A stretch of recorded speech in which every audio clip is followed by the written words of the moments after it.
Now back to Talking Tunes. Talking Tunes, and the Tune Crew this week is Ranger Bob, Sweet Lou, Jojo Gerard. Anyway, here they are. And we got some questions we need to answer. Well, Louie needs answers anyway. All right, so is there any? You got to have some questions for Joe and Ranger Bob, I would think. Now, Ranger Bob, did he come in your room all the time to do any editing, or was he? No, if I remember right, he was pretty hands-off. I mean, I did my production, when I was doing nights, I was on the air till midnight. And it was hard to get into the production studio, so I would just do my prod after midnight. And, the place was empty, aside from whoever was doing overnights I don't even remember who was doing overnights now. TJ? Does that sound right? Jay was there, and there was a guy named Jay Williams too, I think. Oh yeah, Jay, yeah. Yeah. So I would do my production overnight, and the place was pretty quiet. And I don't remember Ranger coming after me and saying, "Hey, you need to do this or do that or change this or change." If it was necessary, if it was needed, I would. But I think he pretty much just let us do what we did. Yeah, I never had to. In fact, that was the most amazing thing about being there. Yeah. When I would assign stuff off, it just got done. It was I don't remember ever having to go back and say, "What in the hell you're doing?" I mean, everybody did a great job. Just everybody did it. And then when I came down here, everybody hated production. So Sonny was kind of an interesting thing. Everybody seemed to like it. I enjoy doing production, actually, and I enjoyed learning how to do it, the multi-tracking stuff and everything. And it seemed like it was almost like friendly competition around there. Everybody tried to make their prod sound better than everybody else's. Am I wrong about that? No. I think you're right. Everybody was, I mean, I don't recall, I would hear other stuff and I'd be like, "God damn, that's good. I got to step up my game."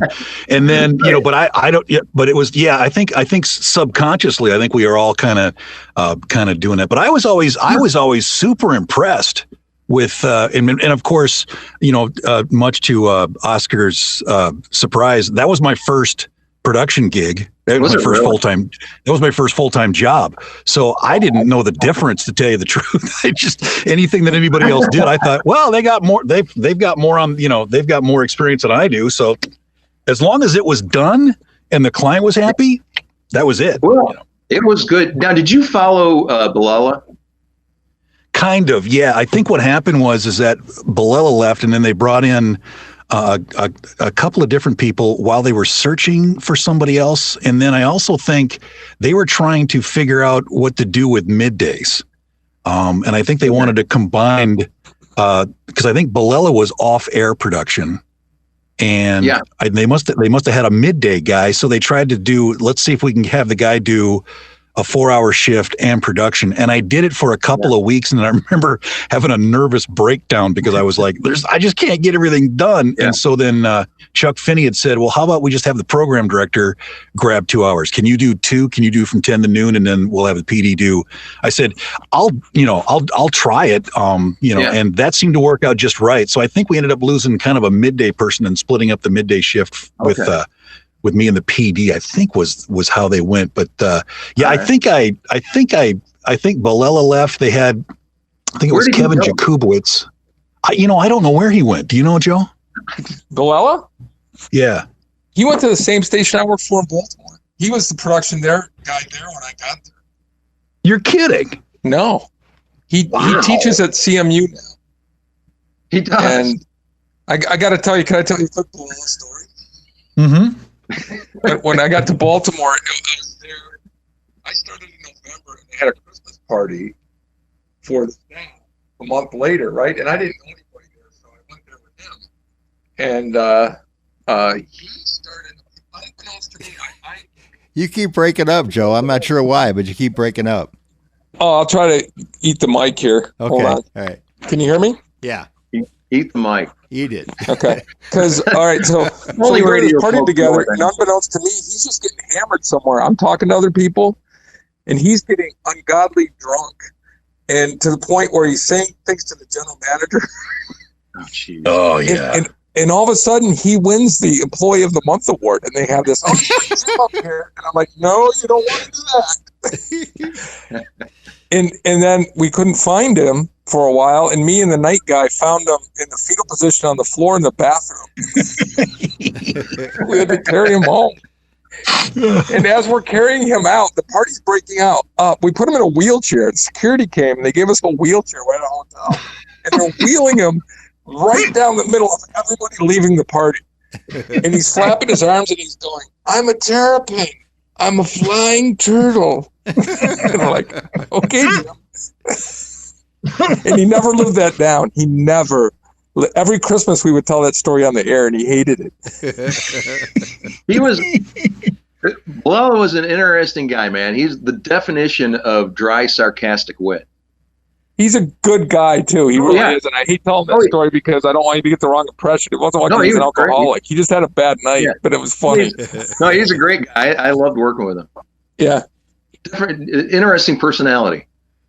He was sarcastic, and he did have a very, like, you felt like he hated everybody in the world sometimes. Yeah, exactly. But you knew it was just Jim, so. Yeah.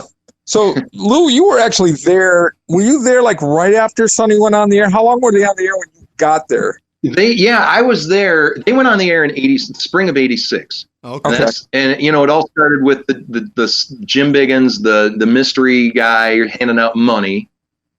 And there was always an animosity between Sunny FM and the Muskegon Chronicle, because the Chronicle's running these stories about this guy that's mysteriously handing out money, and they had no idea that it was, our Sonny's introduction to the market, and creating promotion for themselves. So Jim came in. So I want to say it was probably around June when they went on the air of '86. Okay. And June, and I was there by the end of the year. Okay. I was there by the end of the year, and I mean, honestly, it was the biggest thing that had ever hit Muskegon radio at the time. Yeah, everybody hated him. Yeah. Well, or Rock 95. But you remember Rock 95? We were playing like we were consider ourselves Rock 95, and we were playing Peter Cetera, "Glory of Love," and all the wimpy stuff. And the other day, I went to the grocery store, and I had XM Satellite on in my truck, and I listened to First Wave quite a bit. And Human by the Human League came on. Human, if you remember that. Oh yeah. Yeah. And that introduction with those electronic drums, I heard that, and the first thing it reminded me of was Rock 95. Well, we played the hell out of it. You remember the other one too that I remember that one of the secretaries over at KBZ hated that I always played it was Orange Juice Jones. Remember that one? Yes. Orange Juice Jones, The Rain. You remember that? Now back to Talking Tunes. Talking Tunes, and the tune crew this week is Ranger Bob, Sweet Lou, Jojo Gerard. Yeah. My love for radio, my interest in wanting to be in radio started with WKRP. Yeah. Really? Probably for a lot of guys our age, it did. Yeah. It just that show came on, and I wanted to be Dr. Johnny Fever. I wanted to be Les Nessman. Come on. I worked with a few of those guys. Yeah, for a while there I did sales. I was Fred Tarking, or what was his name? Fred something. Remember the sales? Oh no, guy? it was Herb Tarlick. Herb Tarlick. Yeah, there you go. Tarlick. Yeah. Always hitting on the Lonnie Anderson. Yeah, I remember that. Yeah, good show. Right. You know what? I always thought Bailey Quarters was more attractive. Hotter, yeah, I agree. Yeah, she was hotter. She was. Yeah. It's almost like the WKRP version of Gilligan's Island. Yes. Exactly. Yep. Well, just like that one thing you guys were talking about with Jeannie before, that one was it not Bovine Bingo, but it was one of the things you guys did with the helicopter, and they dropped all the footballs at the same time. Kind of like the thing that KRP did, where they dropped turkeys thinking they could fly. Right, the turkey drop. Yeah. Yes. Yeah. We should have done that. We should have done that. But anyway, no, probably not. You know what? WPBK. Do you remember them? Oh yeah, that was my first place I ever worked. Oh, okay. Yeah. He did. Wasn't it a ping pong ball drop or something like that? They gave away a car. Did they really? Is this when J. Yeah, Rod but was there? it was just a used old, just a piece of crap beater. Yeah. That's so. Well, I told these guys about this before when I worked at WPBK. I did the mornings over there, and I did the birthday giveaway from Marantz Bakery. You remember them, right? Yes. And I pull a card out, and it took me like 5 cards before I found somebody that was still alive in the list. They're all dead, So, yeah. So the funny thing is, they all voted though in this last election. Yeah. Yes. Okay, Joe. Where's your? I'm stick? sorry. You know what? I should shouldn't put in go his there. eye. Yeah. Oh. Yeah. Anyway, so now MUS. I remember when you left, and I don't know, Jason or whoever I took over after that. The one thing I hated was when they did the Moose Fest, because I'd be stuck there all day out the board while they were doing the Moose Fest, just kind of doing the running the board thing. Right. But that was I got to perform at Moose. I was the opening guy for I don't know, like 4 or 5 years of Moose Fest. Wow, I didn't know that. Yeah. I was. There's some video around somewhere. I'm sure. You were the King Moose. Yeah, so I mean, I was, playing in front of, a couple thousand people. Yeah. Which was, I got to be a rock star for a day. It was kind of fun. Yeah, well, country rock star, but yeah, okay. No, did you now when country rock star, whatever. Yeah. Yeah. Did you sing? What kind of music did you sing when you were performing there, though?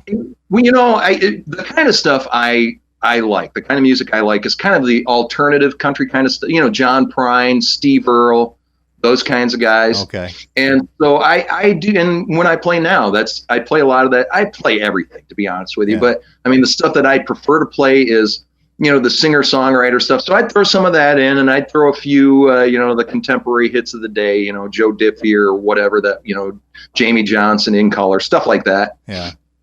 Did anybody scream on stage, play Taking Care of Business or anything like that? Or did you, Freebird! Freebird! Well, my friends would come by, and of course they would harass me and heckle me from down below. So yeah of course. Yeah. But we do our set. I'd have some of my musical buddies come up play with me, and we'd go up to the merchandise table. We'd print up T-shirts because I had a friend who had a printing business. And we'd make all kinds of money selling them, dirt cheap. And we'd sign autographs for a couple of hours. It was crazy. Really? Yeah. It was like, that's why I say, I got to be a rock star for one day. Yeah. Yeah. That's But pretty it was good. fun. It was fun. I miss that. Yeah. Joe's been signing autographs all his life, though. I mean, everybody, he still does, Can you go out on the street these days, Joe, and not be, recognized? Yeah, nobody knows who the hell I am. No, that's surprising. I do. I got to ask you this. I think you did the snowmobile races with me, didn't you? Where we'd go out there and race. Right. Yes, at the horse track. I remember driving the pace sled. Right. And them telling me to keep it like at 90 miles an hour or something like that. Yeah, it was wild. It was crazy. I'm just, the liability. I can't believe they would let us do that. Well, you're breaking up. Where? Wastewater. I think they used to have the snowmobile races at the wastewater plant before they had them at the racetrack. Okay. Before the horse racing track was there, I think they had them out. They used to be out like west of town, or east of town somewhere. Really? Yeah, on some frozen lake. That would have been before I got involved. Yeah. And then it wouldn't be the frozen wastewater pond. Yeah, that's what I think. I'm honestly, I think that's where they had it. I'm like, wow. How many gigs did you go on, Louis? Because I mean, that was one thing that Mark Frost said, or Mark Brookie. He was saying that he couldn't stand it because all the pictures in there always had a picture of you on it. But a lot of photos of it's funny because I was chatting online with Jeannie the other night, and she was sending me all these pictures from remotes that I was doing, and I did not remember most of them. Right. Is there a reason behind that? Is there a reason behind that? Or you were drinking too much Pepsi? Old, that's all. Oh, okay. All right. So I think I behave myself most of the time. Yeah, and I think the reason that Louis was on so many things is if it happened in the midday or the afternoon, he was probably the one that was most available to go do those, I suppose. Yep. Mm-hmm. Now, there's a picture there where you guys are sitting on a mound of snow, and I don't remember what was that all about. Do you remember that one at all? And JoJo was out there, and am I in it? Yeah, you're in it, and JoJo's in it. I think Ranger Bob's in it too. But you're sitting on a mound of snow, and I'm not quite sure why that was such an interesting thing. But I will have to send it to me. Oh, okay. Yeah, I know Joe did a lot of the things with the breaking up stuff. That must have been during the Letterman times when they were dropping stuff up buildings or whatever. But yeah, pumpkins and yeah. They got a lot of smashing things that with JoJo in them. Oscar, was it ice and not snow? Were we trying to melt a bunch of ice in the summertime? Yeah. It was like there was something. I think you had to guess when it was going to melt or something. Oh, geez. Or was that where we had people sit on the blocks? Yeah. Who could do it? Okay. Yeah. Melting the ice. I know that. Yeah, I can't remember. Somebody almost got frostbite. Frostbite. Well, I think somebody did get frostbite. Yeah, frostbite. Something like that. Yeah, well, it's one of those things where we didn't think it all the way through. No. And we gave away a convertible Mustang once. Remember that? Mm-hmm. I got pulled over by the police in that car. I rolled. For some reason, I had it, and I lived in Montague, and I came up to the one stoplight in Montague and rolled through the red light, turning right on 31 there, and they pulled me over late at night. You say, I'm Sweet Lou, man. I'm Sweet Lou. Yeah. Don't you know who I am? Yeah. That's right. You got to pull the Sweet Lou car, man. You got to pull that baby. No, if I had done that, I probably would have ended up in jail. Right. For sure. Yeah. Whitehall Montague cops don't play around. That's for sure. Yeah. So. Oh, I used to get pulled over by the cops all the time in that town, man. Yeah. Yeah. Yeah, they look for you because especially in Whitehall, because you got that. It starts at like 55 and it goes down to 40, then it goes down to 35, then it goes to 25. Yeah. It's like I remember the one time I was fighting a ticket over. I have a 4-speed and I downshifted to third gear, so I just normally slowed down. Well, the guy said I didn't put my brakes on, and I still got a ticket even though I sat there explaining my case, but they didn't believe me. So. The funny thing is in Montague, at least back then, they were allowed to carry one bullet and they had to keep it in their shirt pocket. Barney Fife. Barney Fife and the crew, yeah. I shouldn't say that because I know the chief of police and he's a good guy. Yeah, I'm sure he is. Yeah, I don't want to. I still live here, so I don't want to piss him off. That's for sure. Barney, we love you. We love you, Barney. Right. Now back to Talking Tunes. Talking Tunes, and the Tune Crew this week is Ranger Bob, Sweet Lou, JoJo Gerard in Montague. I mean, so growing up in Montague, was it anything different than anywhere else, or did you do anything that you shouldn't have? Or I did lots of things that I shouldn't have, but I didn't get caught. So did your friends think you were something special when you worked? No, they knew better. They knew. They knew I was a knucklehead. They didn't care. Yeah. No, actually, and I mentioned earlier that I won a guest DJ spot at X105. What happened, actually, I found out a couple of years later, 2-3 years later, the principal at the high school, I'd run into him, and he said, Lou, you actually did not win that guest DJ spot. The general manager of CXT, Jim Schlichting, do you guys remember him? Oh, yeah. I work with Jim a lot, but still. Yeah, he was the general manager. He was actually on the Montague school board, and he had mentioned to the principal at the time, Roger Finland, that they'd done this at other schools, and everybody they got just came up and did a horrible job. And so Finland tells me this later, a couple of years later. He's like, so we decided to pull names from the hat till we got to somebody that could handle it. And he goes, and that was you, Lou. Oh, jeez. So you owe your radio career to Jim Schlichting. That's kind of scary. Jim Schlichting, exactly. So, but the funny thing is, when they came to it was what they did. They came to the school and did a a promotion not to drink and drive at the prom kind of thing.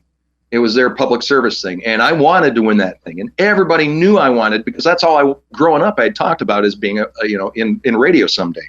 And so when they announced that I'd won, everybody said, "Oh, it's got to be rigged," and I'm like, "No, I honestly won." And then a couple of years later, I found out it was rigged. So Yes, absolutely. Nice. yeah. I got to ask you though, was Jim still wearing his leisure suits back then too, or? I think he was.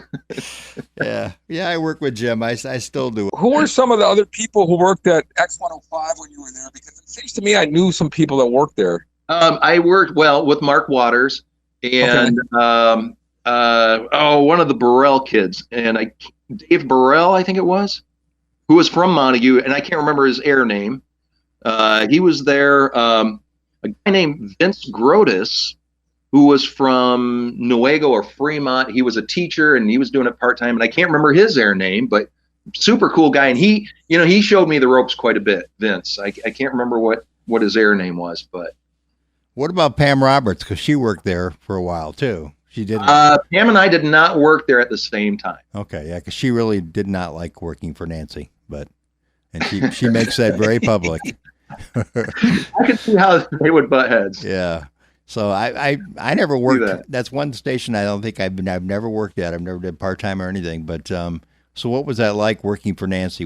And Mark, of course, too. I mean, everybody knows Mark. I was just doing the weekends there, so I really didn't even deal with Nancy. It was always with Mark. And Mark was, a super nice guy, and he was just a really good guy to deal with, and he was a sweet really guy. Patient with a young kid who didn't know anything about radio. Right. But it was a blessing because it was pretty much Mark though too, wasn't it? He didn't know. What's that? That was pretty much Mark too, though. He really didn't know a whole lot about radio. No, he didn't. I can remember him walking in with R&R and saying, "Well, who do we have this week, guys?" He just didn't know. Yeah. And didn't he go to like Specs Howard or something too, or something like that? What's that? Didn't Mark go to Specs Howard before, and so that they knew that he was like the radio guru, or? I honestly don't remember. Oh. But it was back in the old days when we had two turntables and you cued it backwards quarter turn, and those things would get cue burn after a while, and it was a card system, how we the rotation. And everybody wanted to play Led Zeppelin. So, you'd go right to the L's and damn, that just got played, so I can't play that one. And so. Well, that station had a good reputation. I mean, even when it was Z-Rock, people talked about it all the time. Oh, in fact, I was there. I came in to do a shift on the weekend, and that Vince was on the air, and I was coming in to cover him. And I walked in the studio, and the first thing he says, "Lou, I'm going to give you a heads up.